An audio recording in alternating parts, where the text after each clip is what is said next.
Estamos viendo tiempos de polarización extrema, escenarios donde se está a favor de algo o radicalmente en contra, escenarios totalmente opuestos, que están colocando en tela de juicio los niveles de convivencia societal. Bajo este aspecto, es difícil comprender cuáles son los parámetros a través de los cuales se están regulando una serie de normativas, una serie de decisiones políticas que hoy están afectando a sociedades completas, con realidades complejas totalmente diversas, y que aún así se está creando una especie de marco regulatorio, norma positiva, de tinte vinculante, que termina afectando a las singularidades, avanzando, por supuesto, sobre las individualidades, sobre decisiones que pertenecen al fuero íntimo de cada uno de los individuos, de los sujetos de derecho de una sociedad. A pesar de eso, bajo el famoso paraguas de esta emergencia sanitaria global, planetaria,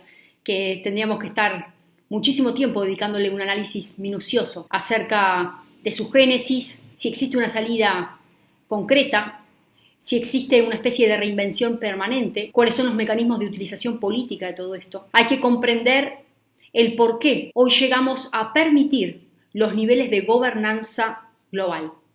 Y quiero para esto un poco acercarles concepciones tradicionales que hoy también se están resquebrajando, vinculadas a esta mecánica del orden social para una vida en convivencia armoniosa. Justamente va a decir Talcott Parsons, el sociólogo que es uno de los mayores exponentes del estructural funcionalismo, va a concebir a la sociedad bajo este enfoque sistémico, un sistema totalmente abierto, inmerso en un ambiente, en un entorno que afecta a la sociedad, entendida como un todo holístico con este enfoque sistémico. Este sistema general de la acción de cada una de las personas va a estar integrado por 4 subsistemas. Uno de ellos es el social, que va a permitir la integración del individuo en la sociedad. Otro es la personalidad, vinculado a los rasgos individuales, cuáles son las orientaciones, las motivaciones que guían las acciones de las personas. El tercero está vinculado a lo cultural, son aquellas normas y valores que regulan y guían la conducta de un individuo. Y por último, el biológico, concerniente a suplir las necesidades. Las sociedades tienden hacia la autorregulación. ¿Qué significa esto? Hay un sentido de autosuficiencia. Va a estar determinada por las necesidades básicas, por ejemplo, preservar un orden social, y el abastecimiento de aquellos bienes y servicios necesarios para la subsistencia.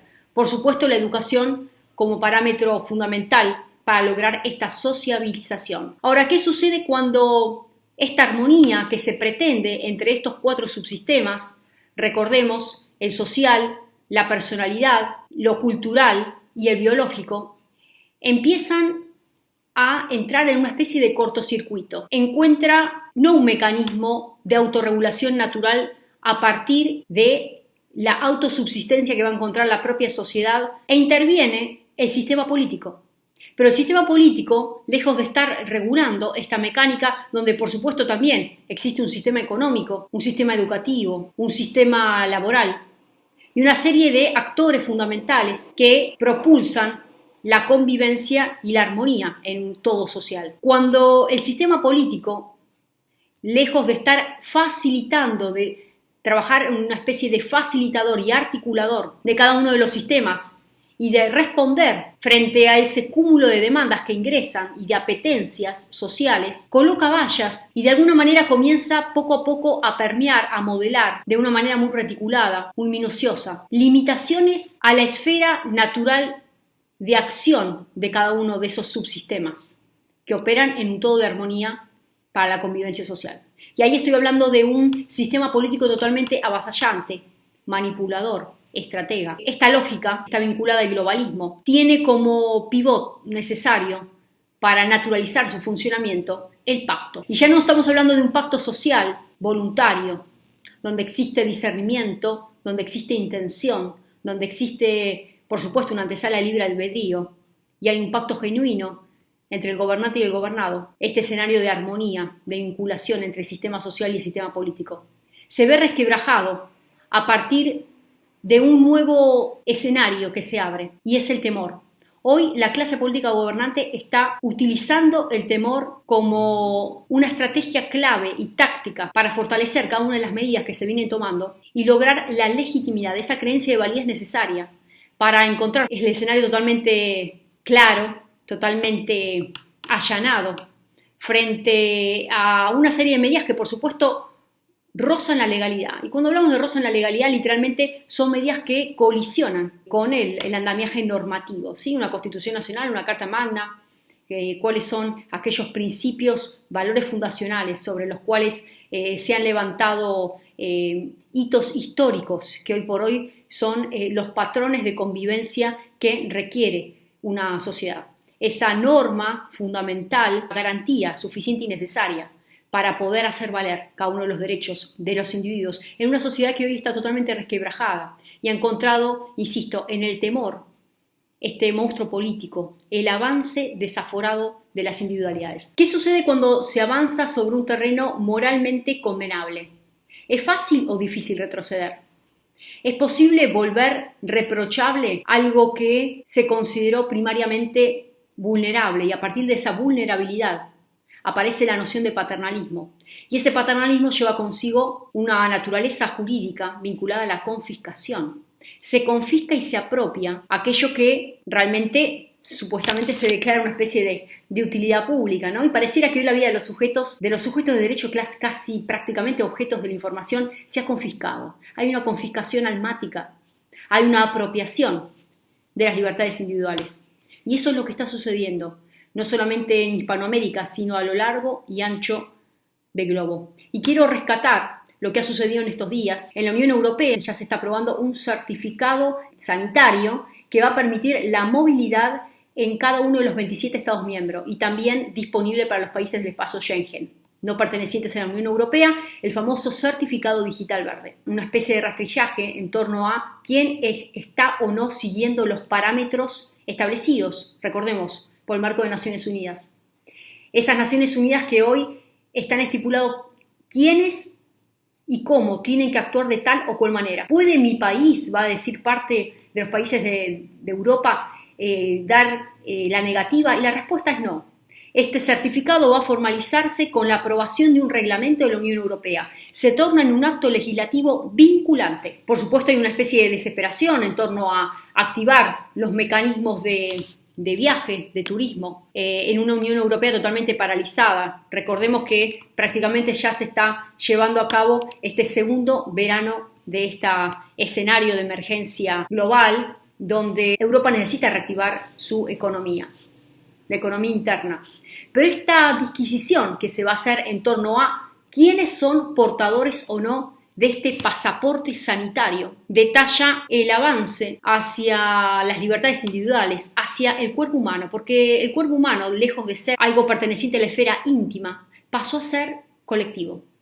Hoy el cuerpo individual es un cuerpo social y como tal puede ser regulado y puede ser rasterizado por la policía transnacional. El poder de policía dejó de ser local, el poder de policía ya no es nacional. El poder de policía hoy se ha convertido en ese gran leviatán, denominado literalmente agenda globalista, esta agenda perversa que pivotea sobre el temor. Los gobernantes hoy se han adueñado, apropiado de cada una de las individualidades, de las singularidades. No existen agendas nacionales, no existen soberanías territoriales, ya no existe la noción de Estado-nación. El avance que está hoy celebrándose alegremente en la Unión Europea, por supuesto hace que un sinnúmero de países ya estén alertando esta situación y creando sus mecanismos para identificar a aquellos que están siguiendo o no la temática sanitaria impuesta por este universo de gobernanza global de parte de Naciones Unidas. Y quiero recordarles lo que dice la palabra de Dios en el libro de San Juan, capítulo 8, cuál es el espíritu que hoy está preponderando en cada uno de los políticos. Cuando no existe transparencia en la palabra, cuando no existe rendición de cuentas, hoy por hoy ya no hay niveles de horizontalidad, sino por el contrario, verticalidad, dominio absoluto, imposición. Estamos en una situación anterior prácticamente de un estado de naturaleza jovesiana. Ni siquiera existe una sumatoria de voluntades individuales unidas para tal o cual fin en pos de lograr un ámbito de armonía en la convivencia social. Esa cesión de voluntades se ha tornado hoy en nuestro mayor enemigo. Y me refiero puntualmente a este leviatán global, donde por supuesto hay una desfachatez, una especie de complot entre los gobernantes de turno de cada uno de los estados-nación, que tranquilamente y en un estado de comodidad han pactado, han cedido, por avaricia desenfrenada, por no quedar expuestos en el ridículo, porque no tienen opinión propia. ¿Qué es lo que se está poniendo en juego? ¿Quiénes nos están gobernando? Este desmedido escenario de silencio, de una sociedad totalmente opaca, chata, una sociedad en un estado de latencia, nos hace ver que existe también un grado de comodidad de parte de una sociedad civil, pero una especie de revelación absoluta de parte de la sociedad política. Y hoy pareciera que no nos hemos percatado que ese pacto se está renovando día a día, mes a mes. Y este es el segundo año consecutivo, donde los medios de comunicación están totalmente apotronados, levantando los parámetros para que se encuentre allanado el escenario de la mentira perpetrado de parte de los gobernantes de los Estados-nación. San Juan capítulo 8, versículo 44. Vosotros sois de vuestro padre el diablo, y los deseos de vuestro padre queréis hacer. Él ha sido homicida desde el principio, y no ha permanecido a la verdad, porque no hay verdad en él. Cuando habla mentira, de suyo habla, porque es mentiroso y padre de mentira. Y a mí, porque digo la verdad, no me creéis. Y pareciera que estamos en la época de Cristo, donde nadie le entendía cuando hablaba. Y aquellos que estamos hablando, en otras palabras, no hablamos complejo, hablamos simple. Pero claro, hay una especie de ejercicio mental, porque despertar las conciencias implica un costo de oportunidad, implica una ejercitación. Ahora, si la persona está totalmente lanzada al universo de la comodidad, de la chatura, del manejo de la esfera propia de esa barca personal que es la vida, ¿a dónde nos están llevando? ¿No existirá una connivencia y un pacto también de reciprocidad entre ese gran universo que es la masa, que adolece de conciencia crítica, de distancia necesaria entre la verdad, entre comillas, ya no quiero decir revelada, sino relatada, porque es una verdad relatada, ese marco discursivo? Por supuesto que no hay un diálogo, en todo caso hay un emisor, un receptor, y no hay un circuito comunicacional feliz, sino que es un circuito ficticio. Y en esa mentira permanente avanza ese leviatán en un terreno totalmente allanado, donde no encuentra oposición, porque no hay un despertar cívico. El que es de Dios, la palabra de Dios oye, por esto no la oís vosotros, porque no sois de Dios. Entonces uno llega a esa conclusión. Y hay una ausencia de sintonía respecto a el 90, el 80% de la cosmovisión convencional que hoy reina en los medios de comunicación. ¿No será que esa comodidad se ha tornado en algo totalmente natural? Naturalizar provoca la confiscación de nuestra independencia mental, de nuestra independencia espiritual. ¿Es normal? Porque muchas veces quizás podemos llegar a denunciar la confiscación de propiedad privada, pero también el cuerpo es una propiedad privada, pero hoy se ha convertido en un dispositivo social. Como es un dispositivo social y puede ser peligroso la convivencia de ese dispositivo que no sigue las órdenes del establishment globalista transnacional, hay que eliminarlo y se lo empieza a reducir, porque aquellos que no acatan la vigencia de este certificado sanitario, lo dice la propia normativa, no se le puede imponer y pareciera que no habría restricciones en la circulación.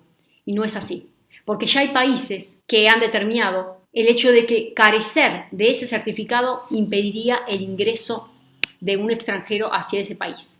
Está claro que, lejos de estar hablando con un lenguaje de imposición coercitivo, y existe una especie de normativa donde no sería vinculante y obligatorio, va de suyo que es todo lo contrario. Vale decir, hay una obligatoriedad de manera tal que hay un cercenamiento y no hay un goce pleno de los derechos y libertades. Y así estamos, en este nivel de latencia permanente, de convivencia necesaria, de confiscación almática, y volvemos a la pregunta inicial. ¿Quiénes nos están gobernando? ¿Vamos a seguir permitiéndolo o vamos a colocar un alto? Arrancamos hablando de la polarización, y hoy la polarización es profunda. Y ya ni siquiera hablamos de fisuras sociales. Yo diría que es sociedad política versus sociedad civil.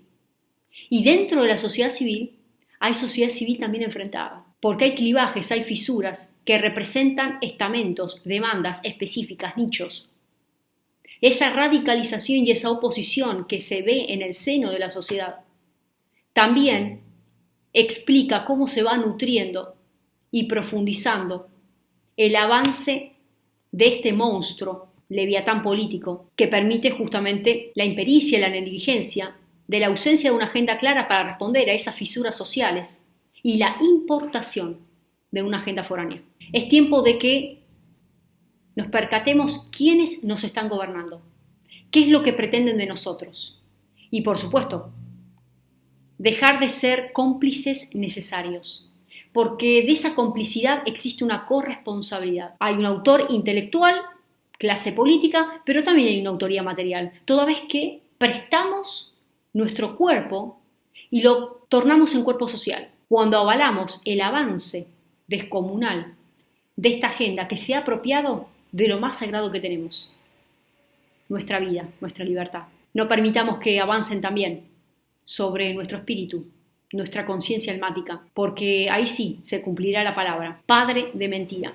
El enemigo ha sido homicida desde el principio y hoy está encarnado en esta agenda globalista, que por supuesto tiene nombre y apellido. Y aquellos que están fuera de esa agenda, y me refiero puntualmente a la Agenda 2030, ya han sido marcados, ya han sido etiquetados. Claro, son aquellos que han despertado. Faltas vos.